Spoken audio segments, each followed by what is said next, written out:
Bonjour à tous, donc moi c'est Clara Afonso, j'ai 22 ans. Je travaille en tant que téléconseillère au sein de la caisse primaire d'assurance maladie. À côté de mon travail, il faut savoir que je suis quelqu'un qui sait faire des activités, donc par exemple écouter de la musique, faire de la zumba, cuisiner et là tout récemment essayer de voyager pour essayer de découvrir de nouveaux horizons. Après un bac sciences sanitaires et sociales, je me suis orientée en fait sur un BTS services et prestations du secteur sanitaire et social. Et à la suite de cela, j'ai voulu terminer mes études avec une licence professionnelle droit et gestion de l'habitat social. Et c'est à ce moment-là en fait que j'ai trouvé ma voie. À mi-parcours de ma formation, j'ai rencontré Emmanuel Patrier de Handisup qui m'a énormément accompagnée, qui a pu trouver des solutions pour moi et m'a redonné confiance en moi. Cette même année, en fait, je devais choisir un stage et donc j'avais pas d'idée. J'ai pris contact avec lui et il m'a proposé le duo day. Handisup m'a accompagnée là-dessus.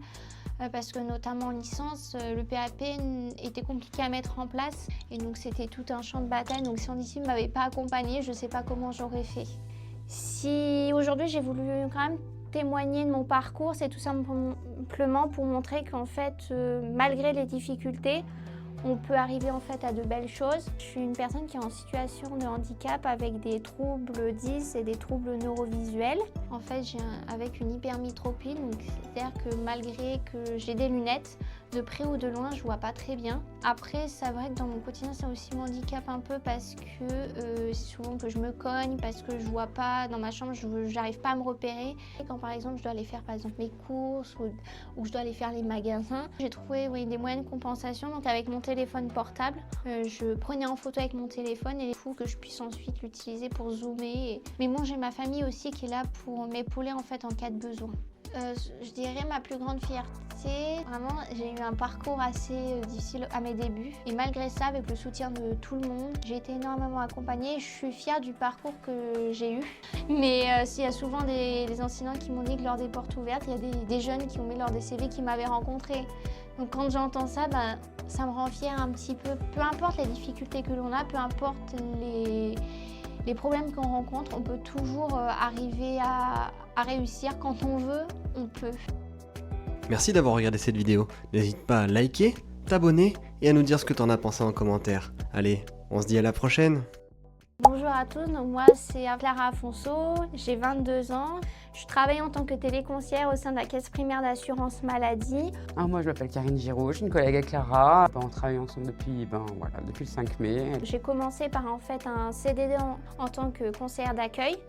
Puis j'ai enchaîné en tant que téléconseillère à la plateforme téléphonique. Donc en fait au 3646, donc on répond au téléphone aux demandes des assurés et puis après on répond à leurs demandes. Et c'est là en fait je me suis rendu compte que c'est vraiment ce que je voulais faire, de pouvoir vraiment être en contact avec les assurés, et de les accompagner et de leur apporter une réponse. Mon quotidien au travail, c'est un peu le même tous les jours.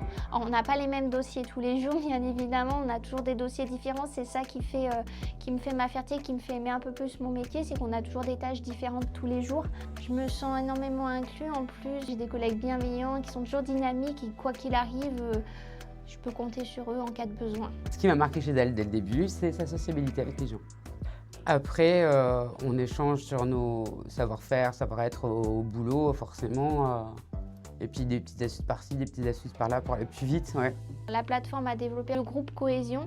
Donc le groupe Cohésion organise de temps en temps des petites activités qui nous permet d'avoir un petit temps d'équipe en fait.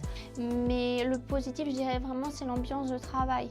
Savoir que quoi qu'il arrive, en fait, on peut demander à n'importe quel collègue qui sera toujours là pour nous répondre. Et là, après, comme je vous dis, on est en train d'adapter mon poste. Donc là, il y a le centre de rééducation visuelle qui est venu pour me proposer du matériel. Je vais aller leur tester chez eux en fait des écrans. J'ai un film en fait là pour l'instant qui a été mis sur un de mes écrans pour m'aider à voir mieux visuellement et ainsi qu'une petite en fait caméra que je vais voir sous forme de téléphone. Non, elle est très professionnelle. Franchement, elle est très professionnelle. Elle sait pas, elle demande. Déjà, le handicap, si elle m'en avait pas parlé, je l'avais pas vu. Après, le handicap, ça peut apporter, moi je dis, parce que justement, voir à peu près comment adapter le travail par rapport au handicap. Et justement, maintenant, l'avantage, c'est que les sociétés peuvent s'adapter. Donc, il n'y a pas de raison que quelqu'un qui a un handicap ne puisse pas travailler. Merci d'avoir regardé cette vidéo. N'hésite pas à liker, t'abonner et à nous dire ce que t'en as pensé en commentaire. Allez, on se dit à la prochaine.